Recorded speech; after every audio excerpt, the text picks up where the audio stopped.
दोस्तों, आज हम लोग इलेक्ट्रिक करंट का सेकंड पार्ट यानी ड्रिफ्ट वेलोसिटी हम लोग पढ़ेंगे। पिछले एक वीडियो पढ़े थे, अगर वो पढ़े हैं तो बहुत अच्छी बात है, नहीं पढ़े हैं तो फर्स्ट वीडियो पढ़ लीजिए, ये वीडियो थोड़ा ज़्यादा समझ में आएगा। हम लोग बात करेंगे बेसिक कंडक्टर का, कंडक्टर क्या है और कंडक्टर में ड्रिफ्ट वेलोसिटी का। देखिए कंडक्टर के मतलब हम लोग समझते हैं मेटल, और कल हम लोग 2-3 बातें पढ़े थे। क्या पढ़े थे कि जैसे कि अगर मान लीजिए कि कोई कंडक्टर है, सपोज दैट,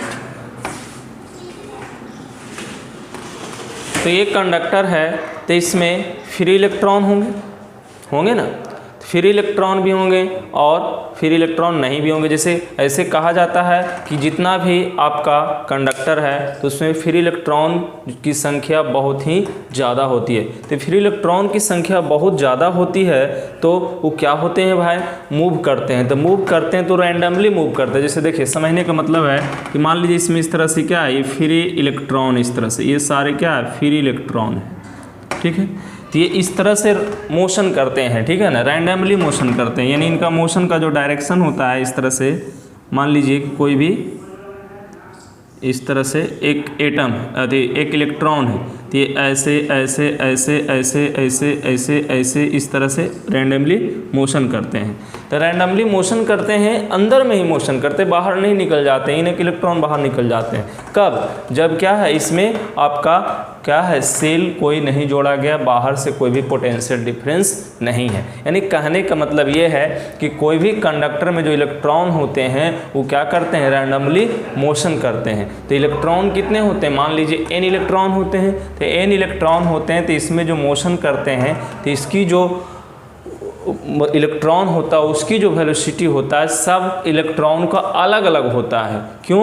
क्योंकि इसमें क्या होगा, वो जाएगा यहाँ से, फिर टकराएगा, फिर ये आएगा जाएगा, आएगा जाएगा, इस तरह से टकराएगा, तो फिर से क्या एवरेज देखा जाएगा तो इसकी जो होगी इलेक्ट्रॉन की वेलोसिटी, एवरेज वेलोसिटी कहा जाएगा कि 0 है। क्यों? क्योंकि इधर से उधर जाता है और फिर क्या टकरा करके वो रेस्ट होता है। मैंने कहने का वेलोसिटी होती क्या है, तो वेक्टर क्वांटिटी। जैसे मान लीजिए कि अब यही इलेक्ट्रॉन है, इधर गया, फिर ये इधर आया होगा, हो सकता है कोई इधर गया, फिर कोई इधर आया होगा, फिर कोई इधर गया, फिर कोई इधर आया होगा।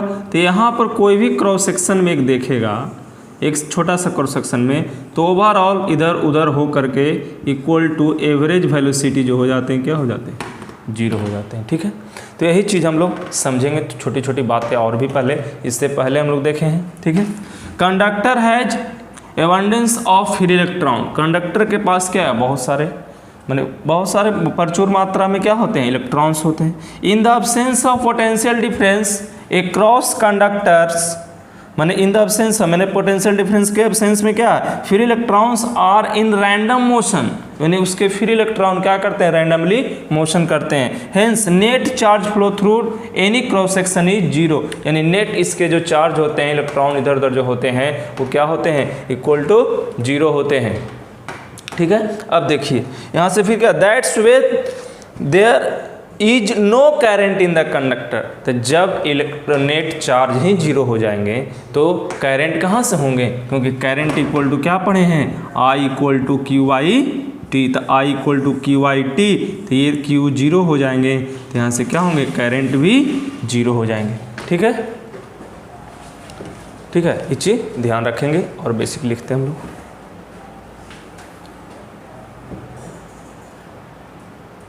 देखिए थोड़ा सा फिर से समझते हैं हम लोग। देखिए मान लीजिए कि इस तरह से इलेक्ट्रॉन इसमें है, तो देखो इलेक्ट्रॉन जो है ना ऑटोमेटिक वे चलते रहता है, मोशन करते रहता है। इसलिए मोशन करते रहता है कि इसको कहीं से एनर्जी मिलते रहता है। कैसे मिलते रहता है, जैसे मान लो कि कंडक्टर है, इसका कुछ टेम्परेचर होगा, बाहर का टेम्परेचर कुछ और होगा, जैसे ही थर्मल एनर्जी इसको मिलेगा तो थर्मल एनर्जी मिलेगा तो इलेक्ट्रॉन रुकेगा, वो चलते रहेगा। उसकी स्पीड होती है लगभग एवरेज 10 की पावर 5 मीटर प्रति सेकंड होता है। स्पीड में एकदम चलते रहता है, ऐसे गति करते रहता है। लेकिन गति जो करता है, मोशन जो होता है, वो रैंडमली मोशन होता है उसकी। जैसे इसकी मान लीजिए इधर है U1, इसकी क्या है U2, इस तरह से मान लीजिए U3, इस तरह से फिर क्या है U4, इस तरह से सबका U5, इस तरह से सबका है U6, U7, माने कोई फिक्स नहीं है। यानी ये इस तरह से ऐसे ऐसे ऐसे ऐसे ऐसे इस तरह से अपना रैंडमली मोशन करते रहता है, फिक्स नहीं है कि किधर मोशन होगा। ठीक है, ये रैंडम मोशन करता है तो हम लोग थोड़ा सा नोट करते हैं क्या है, मान लेते हैं उसमें नंबर ऑफ फ्री इलेक्ट्रॉन कितना है कंडक्टर में n है। ठीक है, इन the absence of potential difference, बिना माने कोई भी बैटरी कोई भी सेल बाहर से नहीं जोड़ा गया है तो absence of potential difference these electrons are moving with speed कितना है u1 u2 u3, यानी कहने का मतलब जब कोई भी सेल नहीं जोड़ाता कोई भी पोटेंशियल यहाँ पर नहीं रहता तो उसके अंदर की जो स्पीड है इलेक्ट्रॉन का क्या है u1 u2 u3 un है। ठीक है, तो एवरेज स्पीड निकाला जाता है, एवरेज स्पीड नहीं कहें वेलोसिटी कहें तो ज़्यादा अच्छा, तो एवरेज जो वेलोसिटी निकालते हैं हम लोग तो u1 u2 un कितना तक है n से 10 से डिवाइड कर दिए तो इसकी जो एवरेज आती है ये आती है इक्वल टू 0, यानी इसकी u एवरेज क्या होती है 0 होती है। ठीक है, चलिए तो ये क्या हुआ अब्सेंस ऑफ पोटेंशियल डिफरेंस, यानी कहने का मतलब 100 बात की एक बात कि अगर कोई भी सेल आप नहीं लगाते हैं, कोई भी बैटरी नहीं लगाते हैं, कोई भी बाहर से आप क्या है इलेक्ट्रिक फील्ड नहीं प्रोवाइड करते हैं तो उसके अंदर के जो इलेक्ट्रॉन होते हैं उसकी एवरेज वेलोसिटी 0 होते हैं। बस दिमाग में इतने रखना है। ठीक है,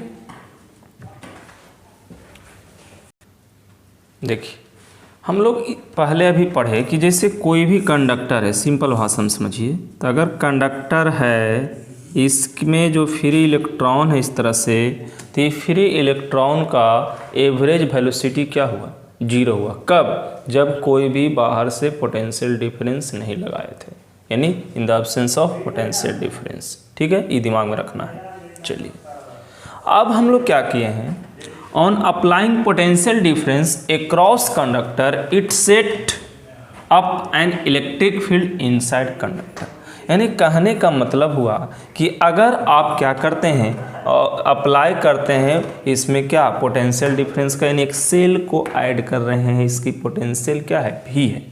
तो देखिए सेल बैटरी आते ही क्या होगा, ये पॉजिटिव है ना, तो ये पॉजिटिव टर्मिनल ये निगेटिव टर्मिनल, तो एक क्या होगा इलेक्ट्रिक फील्ड हो, क्योंकि आप जानते हैं ये प्लस से माइनस की ओर होते इलेक्ट्रिक फील्ड की डायरेक्शन। तो ये तो आपने एक इलेक्ट्रिक फील्ड दिया तो ये पॉजिटिव दिया, तो इलेक्ट्रॉन इसमें है ना, तो इलेक्ट्रॉन इसमें है, इसमें और भी इलेक्ट्रॉन है, बहुत सारे इलेक्ट्रॉन है। तो इलेक्ट्रॉन है तो ये क्या होगा पॉजिटिव के कारण ये इलेक्ट्रॉन क्या होगा इधर की ओर भागना शुरू करेगा। क्यों इधर की ओर भागना शुरू करेगा, तो इधर की ओर जो भागना शुरू करेगा तो देखिए रैंडमली मोशन करेगा, मानते हैं इस तरह से चलेगा वो, लेकिन ये पॉजिटिव के कारण ये जो इलेक्ट्रॉन निगेटिव है ये क्या चाहेगा पॉजिटिव की ओर अट्रैक्ट होने के लिए चाहेगा। तो यानी जनरली क्या होता है हर इलेक्ट्रॉन का एक स्पीड इधर की ओर हो जाता है, किसके कारण इलेक्ट्रिक फील्ड के कारण। क्योंकि हम लोग पढ़ चुके हैं, देखिए क्या पढ़ चुके हैं, अगर इस तरह से आपके पास इलेक्ट्रिक फील्ड है, ध्यान देना थोड़ा सा इसकी ज़रूरत है, अगर इस तरह से इलेक्ट्रिक फील्ड है, इलेक्ट्रोस्टैटिक्स में हम लोग पढ़े हैं, अगर यहाँ कोई भी आप चार्ज डाल रहे हैं तो ये चार्ज जो Q होता है इस पर एक फोर्स अप्लाई होता है F इक्वल टू होता है QE। क्यों? क्योंकि इलेक्ट्रिक फील्ड आपने दिया, उसी प्रकार इलेक्ट्रिक फील्ड जब दिए यानी एक सेल जोड़ दिए बैटरी जोड़ दिए तो इसकी इलेक्ट्रॉन जो है वो भी इलेक्ट्रॉन क्या एक चार्ज है तो उस पर भी अप्लाई फोर्स होगा, तो उस पर जो अप्लाई फोर्स होगा तो यहाँ पर क्या होगा इलेक्ट्रॉन है तो चार्ज यहाँ क्या होगा F इक्वल टू क्या होता है Q इंटू ई, तो Q की जगह क्या होगा इलेक्ट्रॉन इंटू ई, इलेक्ट्रॉन इंटू ई, तो इसकी अपोजिट डायरेक्शन में है तो यहाँ माइनस आप लगाएंगे F equal to Q E, तो ये डायरेक्शन की इस तरह से चर्चा मैग्नीट्यूड लेंगे तो F इक्वल टू ई ई। ठीक है, तो F इक्वल टू ई ई हुआ, फोर्स हुआ किसके इलेक्ट्रॉन पर लगने वाला फोर्स। तो अब देखिए ये भी तो हम लोग पढ़ चुके हैं F equal to M A और F इक्वल टू कितना ई ई, तो F इक्वल टू एम में और F इक्वल टू ई ई, थोड़ा समझिएगा। तो यहाँ से ध्यान देना ये एक्सेलरेशन हो गया, तो यहाँ क्या होगा mass into acceleration equal to E A, तो एक्सेलरेशन इक्वल टू क्या होगा ई ई बटा एम। तो एक्सेलरेशन किसका हुआ इलेक्ट्रॉन का एक्सेलरेशन हुआ। क्यों? जब इलेक्ट्रिक फील्ड अप्लाई करते हैं तो इलेक्ट्रॉन पर एक फोर्स लगता है, तो एक इलेक्ट्रॉन पर जब एक फोर्स लगेगा तो फोर्स लगता है वो कितना ई लगता है, तो फोर्स ई तो force equal to M A भी पढ़े हैं तो उसका मास होगा कुछ, तो उसका एक्सेलरेशन अगर होगा तो एक्सेलरेशन कितना होगा ई बाई एम। ठीक है। अब देखिए जब एक्सेलरेशन होता है किसी भी पार्टिकल का तो उसकी वेलोसिटी चेंज करेगा तब ना एक्सेलरेशन होगा।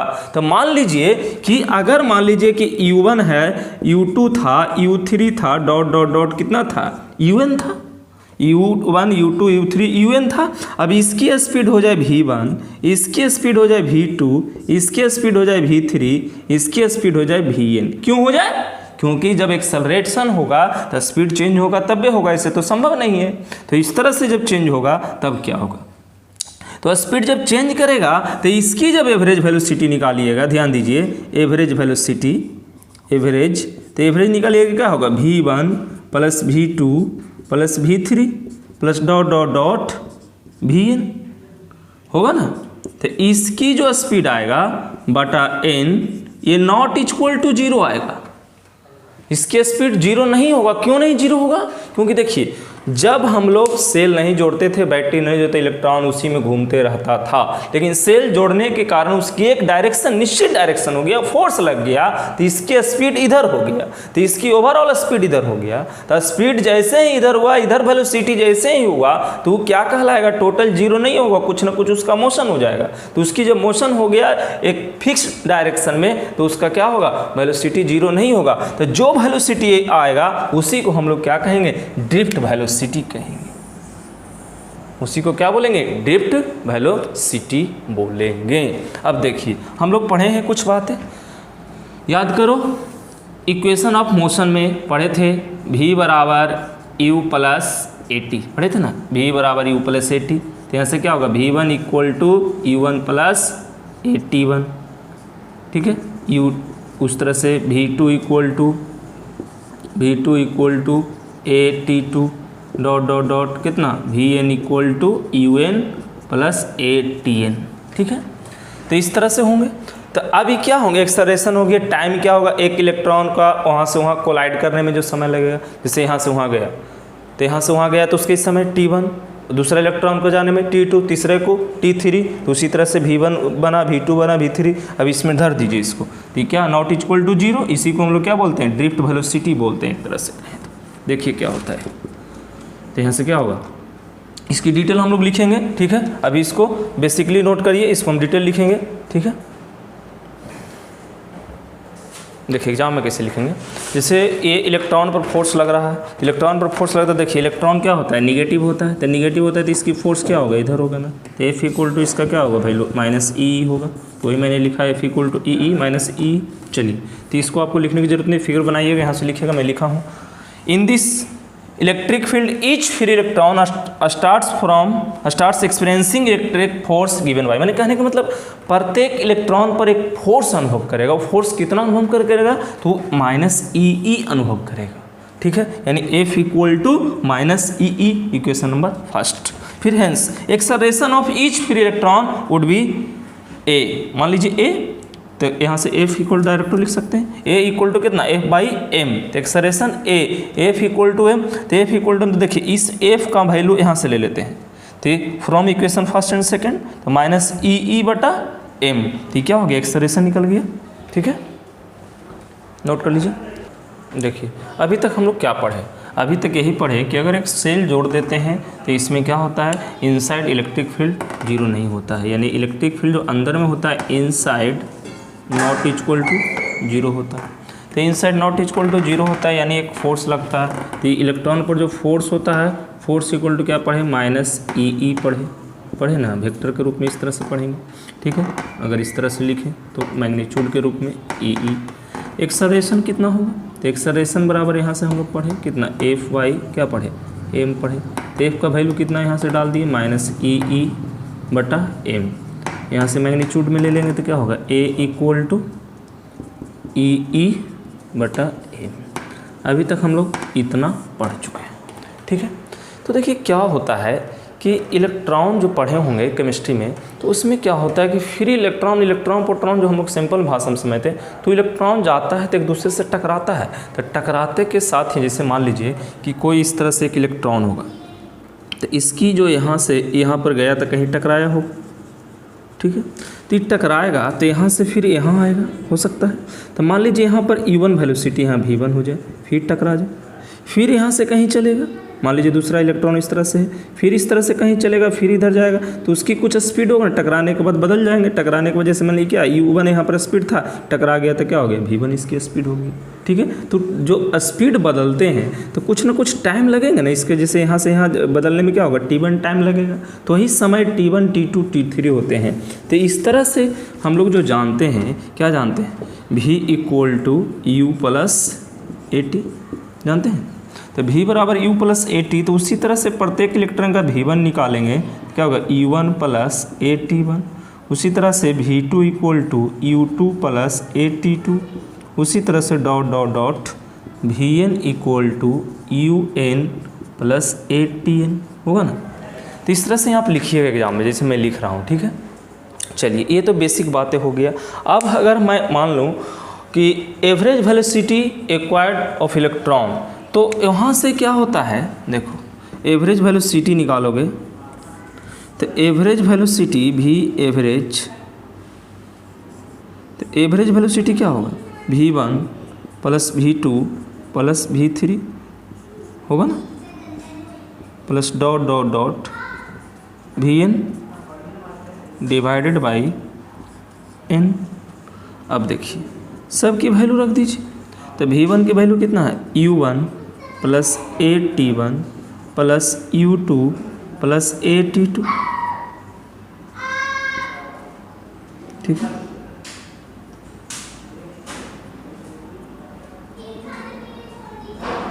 ठीक है, इसको बाद में कर लीजिएगा वेक्टर के रूप में। ठीक है, तो v1 है ना इस तरह से, चलिए डॉट डॉट un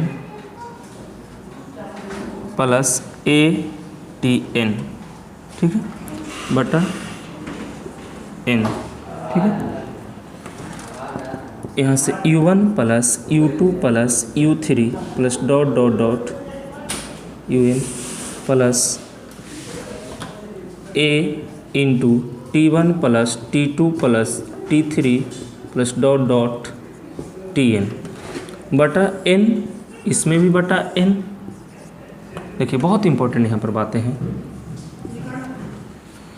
मैंने इस सारे ये जो v1 v2 v3 निकाले थे सब, ये सब को वैल्यू मैंने रख दिया यहाँ पर। ठीक है, न समझ में आया तो फिर से यहाँ पर साइड में लिख लीजिएगा, दिक्कत लगे तो। v equal to u plus AT, यहाँ क्या है, v1 equal to u1 plus AT1।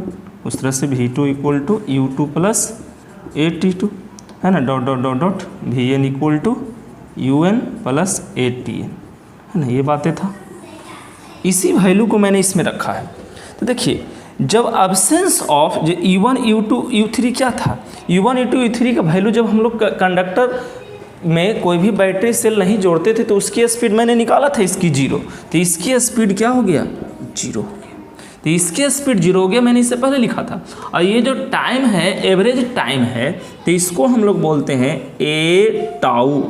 Tau क्या होता है, यहाँ रिलैक्सेशन टाइम होता है, where tau equal to t1 plus t2 plus t3 plus dot dot tn बटा n, ये टाउ इक्वल टू हो गया।